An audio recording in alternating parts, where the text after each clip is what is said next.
હા તો કાંઠાના રોજા દીધા છે ને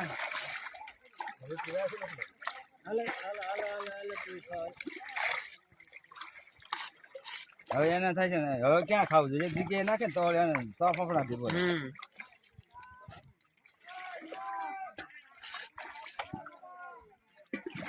એ ભગવાન ને એમ કહેતા શ્રાવણ મહિનો જલ્દી આવવા જોઈએ બધા અમને જ ખાઈ દઈએ હા ખાલી વાંખા જ નહીં થો બધાને નકર તમે આવવાની ખબર પડે કે આપડા ફોન કરવા વાળા છે મારવા વાળા ત્યાં ને કે આ ગાવે